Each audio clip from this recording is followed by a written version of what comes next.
नमस्कार, हमारा उत्तर प्रदेश लेकर मैं हूं आपके साथ संदीप निरंजन सरकार। बुलेटिन की शुरुआत करेंगे इस वक्त की बड़ी खबर के साथ। लखनऊ से आ रही है समाजवादी पार्टी की बैठक। राष्ट्रीय अध्यक्ष अखिलेश यादव रहे मौजूद। निकाय चुनाव को लेकर हुआ मंथन, प्रत्याशियों के नाम को लेकर हुई चर्चा, निकाय चुनाव के उम्मीदवारों से हुई चर्चा। मैनपुरी जीत के बाद सपा कार्यालय पहुंचे थे अखिलेश यादव। अखिलेश यादव से मिलने सपा कार्यकर्ता भी कार्यालय पहुंचे थे। लखनऊ से इस वक्त की बड़ी खबर से आपको रूबरू करा रहे हैं। समाजवादी पार्टी की बैठक हुई है जिसमें राष्ट्रीय अध्यक्ष अखिलेश यादव ने भी शिरकत की। बैठक में निकाय चुनाव को लेकर मंथन हुआ, प्रत्याशियों के नाम को लेकर चर्चा हुई। मैनपुरी जीत के बाद सपा कार्यालय पहुंचे थे अखिलेश यादव, जिनसे मिलने के लिए सपा कार्यकर्ता भी कार्यालय पहुंचे।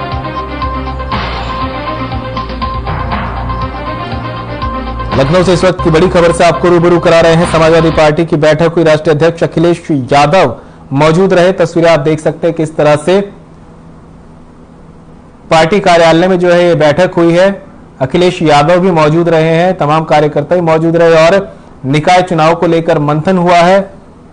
प्रत्याशियों के नामों को लेकर भी यहां पर चर्चा हुई है। तस्वीरें आप देख रहे हैं लखनऊ समाजवादी पार्टी के कार्यालय की है, जहां पर राष्ट्रीय अध्यक्ष अखिलेश यादव भी पहुंचे हैं। और मैनपुरी जीत के बाद सपा कार्यालय पहुंचे अखिलेश यादव। आपको बता दें कि मंथन हुआ यहां पर आने वाले निकाय चुनाव को लेकर, जिसमें प्रत्याशियों के नामों को लेकर चर्चा की गई है।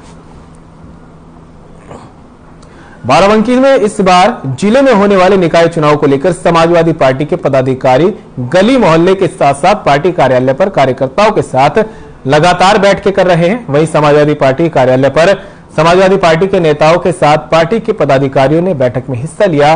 साथ ही पार्टी कार्यालय पर जिले भर से सभासद, नगर पंचायत और नगर पालिका नवाबगंज चुनाव को लेकर भी लोग पार्टी कार्यालय पर टिकट को लेकर आवेदन करने गए थे।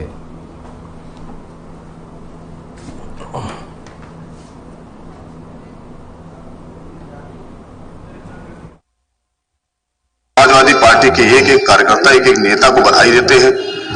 साथ में राष्ट्रीय अध्यक्ष जी आदरणीय अखिलेश यादव जी को, श्रीमती डिंपल यादव जी को हम बधाई देते हैं।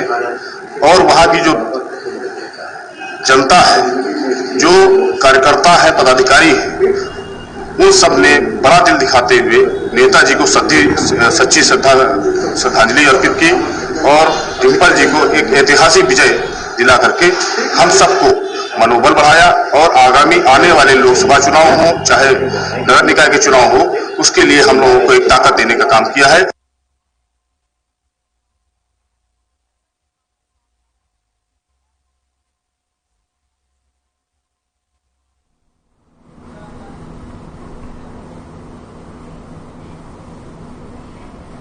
कन्नौज से इस वक्त की बड़ी खबर सामने आ रही है। प्रधान पति के घर पर चला बिल्डोजर, पूर्व प्रधान की हत्या का आरोपी है प्रधान पति। तालाब की जमीन पर कब्जा कर बनाया था मकान। एसडीएम छिपरा मऊ के निर्देश पर हुई कार्रवाई, 3 मकानों को गिराया गया। चुनावी रंजिश में की थी पूर्व प्रधान की हत्या। तो इस वक्त की बड़ी खबर से आपको बता रहे, रूबरू करा रहे हैं। कन्नौज से आ रही है, जहां पर प्रधान पति के घर पर बिल्डोजर चला है। ये कार्रवाई पूर्व प्रधान की हत्या से जो आरोपी है प्रधान पति, उसके घर पर ही कार्रवाई की गई है। तालाब की जमीन पर कब्जा कर बनाया था मकान। इसके साथ ही बता दें कि विजय बहादुर यादव नाम है प्रधान पति का, जिसके साथ जितेंद्र और एक अन्य के मकान को भी यहां पर तोड़ा गया है। कन्नौज से इस वक्त की बड़ी खबर से आपको रूबरू करा रहे हैं। प्रधान पति के घर चला बुलडोजर, पूर्व प्रधान की हत्या का आरोपी है प्रधान पति। तालाब की जमीन पर कब्जा कर बनाया था मकान। एसडीएम छिपरा मऊ के निर्देशन पर एक कार्रवाई है। तस्वीरें आप देख सकते हैं किस तरह से जेसीबी की मदद से जो है मकान को ढहाया जा रहा है। ये कार्रवाई न सिर्फ प्रधान पति के घर पर हुई है, बल्कि उसके साथ साथ 2 अन्यों पर भी हुई है। प्रधान पति पर पूर्व प्रधान की हत्या का आरोप है।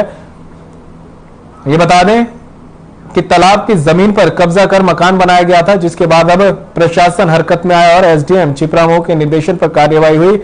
इस दौरान भारी पुलिस बल भी तैनात रहा। तस्वीरें देख सकते हैं किस तरह से जो है लोग भी मौजूद रहे कार्रवाई के दौरान। और प्रधान पति विजय बहादुर यादव समेत जितेंद्र और एक अन्य के मकान को ढहा दिया गया।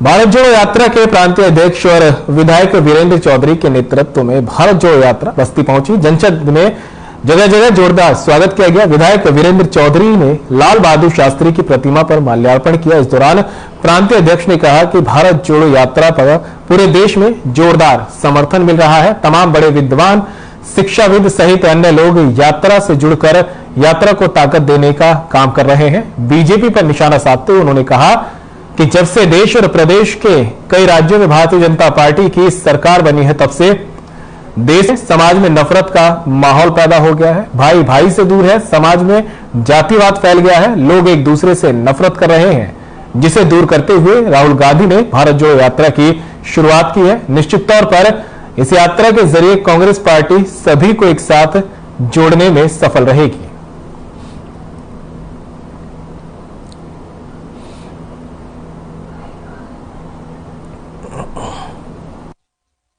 उनका काम है विरोध करना। भारतीय जनता पार्टी के लोगों के पास बचा क्या है? आज जब उनको लग रहा है कि पूरे देश में आप बताइए, लोग ये कह रहे हैं कि अपनी राजनीति में जा रहे हैं। तमाम ऐसे लोग यात्रा में जुड़ रहे हैं जो अपनी नौकरी छोड़ के आ रहे हैं। तमाम ऐसे विभिन्न क्षेत्रों के सेलिब्रिटी, चाहे फिल्म स्टार हो, चाहे बड़े बड़े होल्डर हो, खिलाड़ी हो और समाज के, और आप देखिए आरबीआई के गवर्नर रघुराम राजन भी आज यात्रा में जुड़े कई। आप बताइए क्या ये भी राहुल गांधी की राजनीति बचाने आए हैं?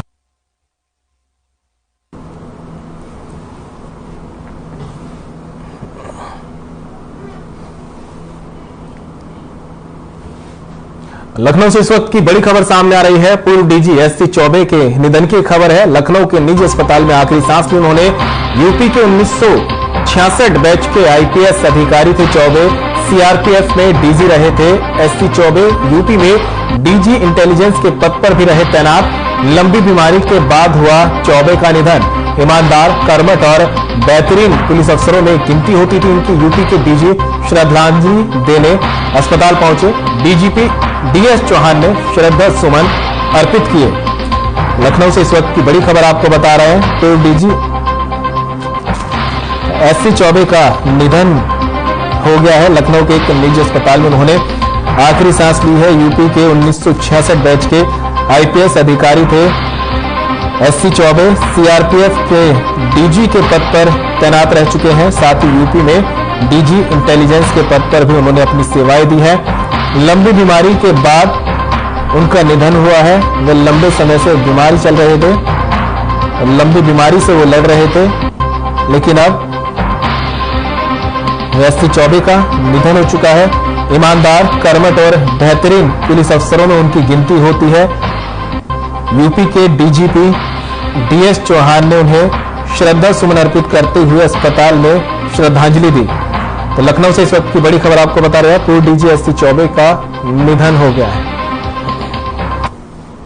मसूरी थाना क्षेत्र के कल्लूगढ़ी रेलवे फाटक और जेल फाटक के बीच दर्दनाक हादसा हो गया। हादसे में एक महिला और 2 पुरुषों की मौत हो गई, जिसके बाद इलाके में हड़कंप मच गया। लोको पायलट की घटना की सूचना मिलते ही पुलिस मौके पर पहुंची और मृतकों के शवों को पोस्टमार्टम के लिए भेज दिया गया। पहचान के प्रयास जो है यहां पुलिस करने में जुट गई है। हालांकि मृतकों की पहचान पति पत्नी और एक पड़ोसी के रूप में हुई है। तीनों ही मसूरी क्षेत्र के रहने वाले बताए जा रहे हैं। रेलवे अधिकारियों के अनुसार तीनों ही शख्स जो है रेलवे ट्रैक पर रील्स बनाने पहुंचे थे और पद्मावत एक्सप्रेस की चपेट में आने से उनकी मौत हो गई। सोशल मीडिया पर डाले गए फोटो के आधार पर तीनों की पहचान 32 साल के शकील, 23 साल की नदीम और उसकी 20 साल की पत्नी जैनब के रूप में हुई है।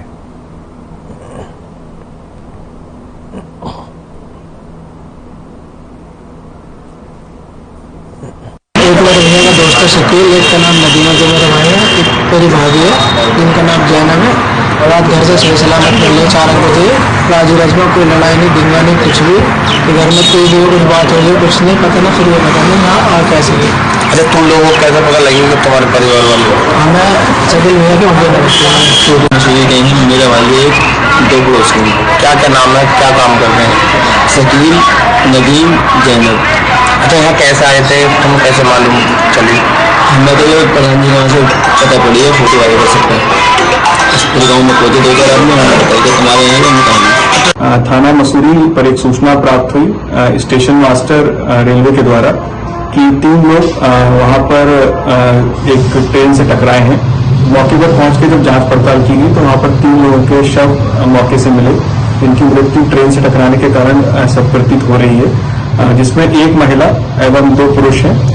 इसमें रेलवे से और जानकारी जब की गई, जो ट्रेन वहां से गुजरी थी उसके लोको पायलट से, तो ये पता चला, रेलवे के द्वारा ये मेमो भी दिया गया है कि ये 3 लोग वहां पर खड़े होकर वीडियो बना रहे थे और ये ट्रेन को नहीं देख पाए और ट्रेन से टकराने के कारण इनकी वहां पर मृत्यु हो गई है। इस संबंध में आवश्यक कार्रवाई की जा रही है। इन लोगों की शिनाख्त के प्रयास भी किए जा रहे हैं एवं आवश्यक विधिक कार्रवाई इसमें की जाएगी।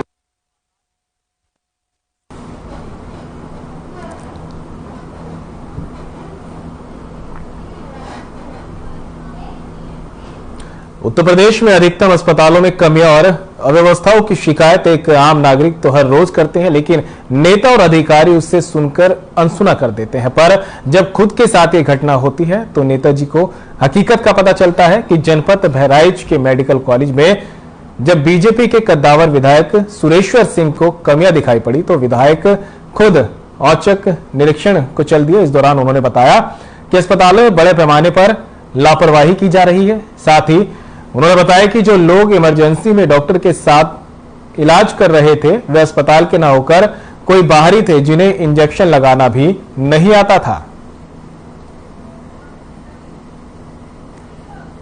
वो डेड बॉडी पहुंचे या ना पहुंचे?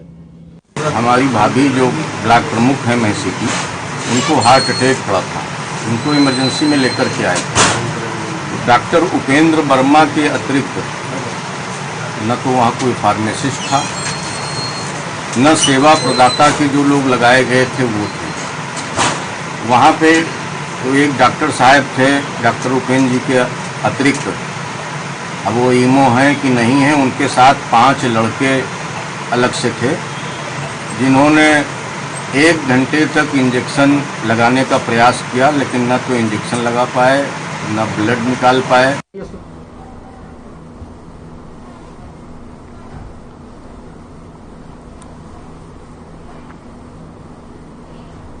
फर्रुखाबाद में वेटरों को कोल्ड मालिक ने तालिबानी सजा दी है। मोबाइल चोरी के आरोप में शादी समारोह में लगे 5 वेटरों के साथ जमकर मारपीट की गई। बता दें, कोल्ड मालिक का शादी समारोह में मोबाइल चोरी हुआ था। मोबाइल चोरी के आरोप में खाना परोस रहे 5 वेटरों को युवा व्यापार मंडल अध्यक्ष रितेश महेश्वरी ने कोल्ड स्टोरेज में बंधक बनाकर तालिबानी सजा दी। सूचना के बाद भी पुलिस ने अभी तक कोई कार्रवाई नहीं की। सोशल मीडिया पर पैरों में जंजीरें और ताले पड़े खंबे से बंधे होने का वीडियो वायरल हुआ।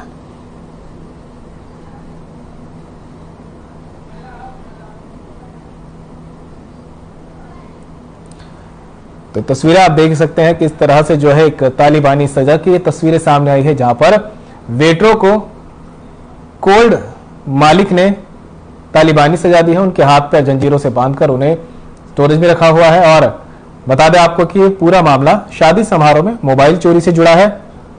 मोबाइल चोरी के आरोप में खाना परोस रहे 5 वेटरों को युवा व्यापार मंडल अध्यक्ष रितेश महेश्वरी ने कोल्ड स्टोरेज में बंधक बनाकर रखा, तालिबानी सजा दी।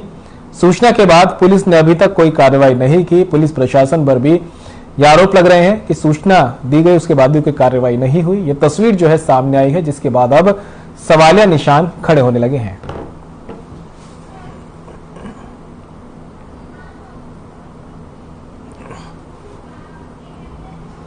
खबर जालौन से है, जहां एक महिला ने पुलिस को शिकायत देते हुए बताया कि 12 दिसंबर को बगिया में बंधी गाय रस्सी तोड़कर राम सिंह के अग्गा में घुस गई थी। जैसे ही गाय के घुसने की सूचना मिली तो महिला ने मौके पर पहुंचकर गाय को पकड़ लिया। तभी वहां पर मालिक लोग पहुंच गए और सभी ने मिलकर महिला की पिटाई कर दी। यही नहीं, जब पीड़िता ने विरोध किया तो उसकी झोपड़ी में भी आग लगा दी, जिससे उसका सारा सामान जलकर राख हो गया। अब पीड़िता ने पुलिस से न्याय की गुहार लगाई है।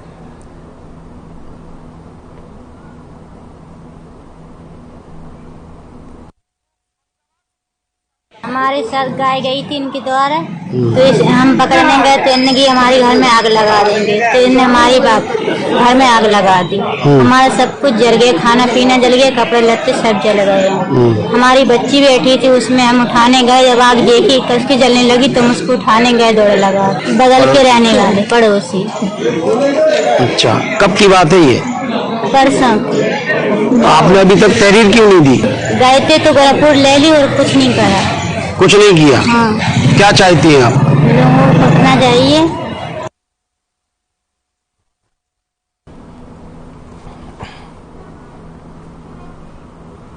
बाराबंकी में सरकारी जमीन पर अवैध रूप से कब्जा करने वालों के खिलाफ जिला प्रशासन ने कमर कस ली है। बता दें कि उप जिलाधिकारी नवाबगंज ने जिला प्रशासन के निर्देश पर कार्रवाई की। वहीं उप जिलाधिकारी नवाबगंज विजय कुमार त्रिवेदी के नेतृत्व में आरपी ग्रीन एस्टेट और रेंदुआ पलहरी पर बनाए गए सरकारी जमीन पर अवैध कब्जे को हटाया गया।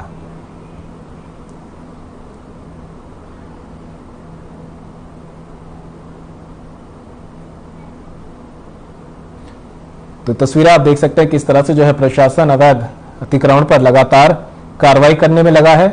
उसी का एक नजारा बाराबंकी से भी सामने आया, जहां पर सरकारी जमीन पर अवैध रूप से कब्जा किया हुआ था, जिसके बाद उप अधिकारी नवाबगंज ने जिला प्रशासन के निर्देश पर कार्रवाई की। वहीं उप जिलाधिकारी नवाबगंज विजय कुमार त्रिवेदी के नेतृत्व में आरपी ग्रीन एस्टेट और रेंदुआ पलहरी पर बनाए गए सरकारी जमीन पर अवैध कब्जे को हटाया गया।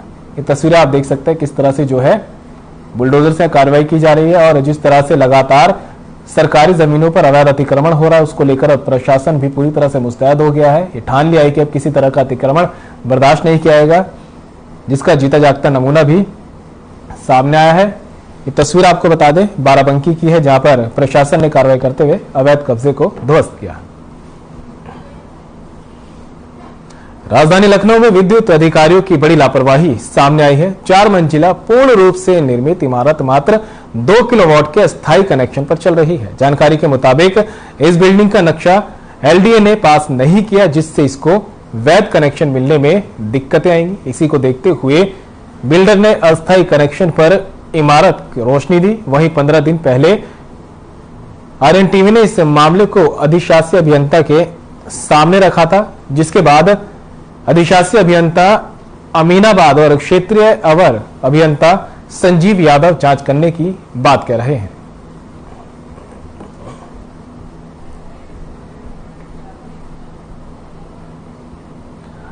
तो राजधानी लखनऊ में आप देख सकते हैं किस तरह से बिजली विभाग के अधिकारियों की बड़ी लापरवाही सामने आई है।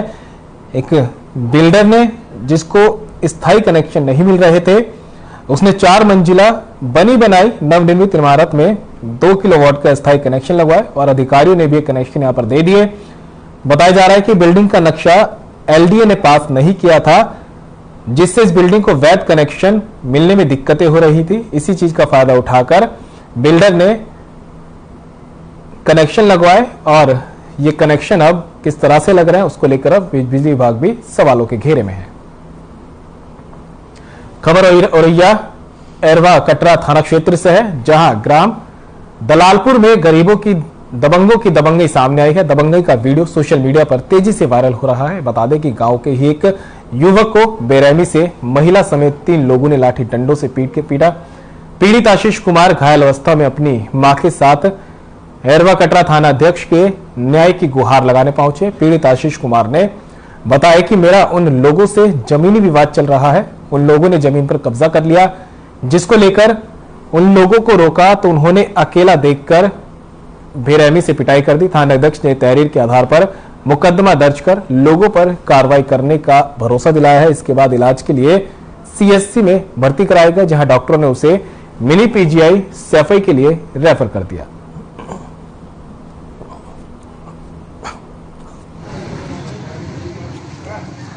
मैं तो सुबह जा रहे थे, इन्होंने पहले कल सब लोगों ने कहा कि तुम वहाँ पर कंडा अंडा नहीं रखो, पिजर रखना बंद कर गए। तब हम लोग चले गए तो इनने मिस्टेक बनाए, फिर कंडा धरे। कंडा लगाने के बाद हटाए थे। फिर इन्हें सुबह हम अपने आए रहे थे चीनी भी लेके, हम तो इनने प्लानिंग बनाया घर में सीधे निकल के मुझे रास्ता में घेर लो। आप वीडियो में देखिए, घेर के मुझे लाठी जामे दे फ्रैक्चर हो गई है। सबने मिल के मारा मुझे, ऐसे नहीं अच्छे से हमारे हम छोड़े भी नहीं, जान से न मारा। उनके पिताजी ने कही ऐसे छोड़ दो।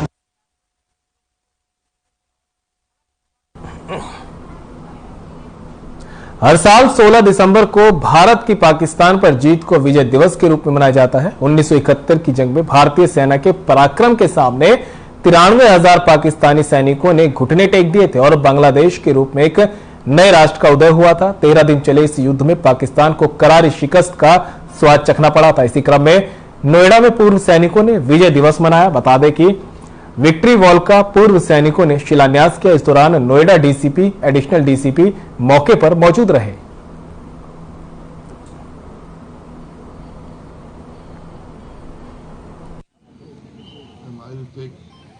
ये लड़ाई जो है वो 03 दिसंबर 71 में शुरू हुई और 16 दिसंबर 71 में भारत ने और बांग्लादेशी फौज ने पाकिस्तान को हराया और उनको सरेंडर कराया और बांग्लादेश एक आजाद देश बना।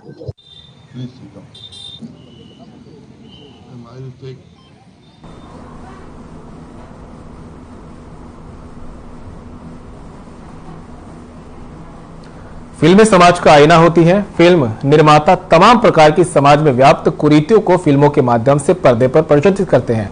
आज बात त्राहिमाम फिल्म की करते हैं। फिल्म की कहानी एक ऐसी महिला की है जो अपने पति के साथ मजदूरी करती है और उसके साथ दुष्कर्म किया जाता है। अपनी पत्नी के साथ हुए बर्बर अत्याचार की आवाज बुलंद करने के लिए पति लोकतांत्रिक तरीके से हर संभव प्रयास करता है, लेकिन राजनेताओं ने पुलिस के कुछ लोगों को खरीद लिया होता है, जिससे उसको कानून से कोई मदद नहीं मिलती। ऐसे में एक ईमानदार महिला पुलिस ऑफिसर दूसरी पीड़ित महिला को न्याय दिलाने के लिए मैदान में उतरती है, लेकिन उसे हार का मुंह देखना पड़ता है। अंत में पति ही दोषियों को मौत के घाट उतार देता है।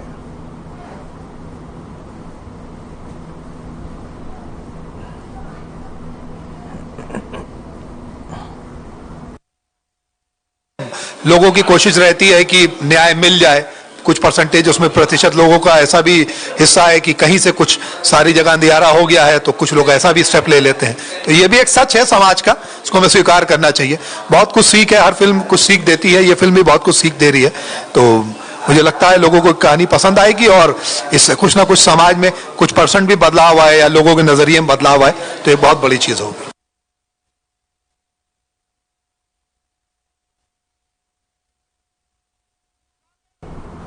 और फिलहाल हमारा उत्तर प्रदेश में मेरे साथ इतना ही। दीजिए इजाजत, नमस्कार।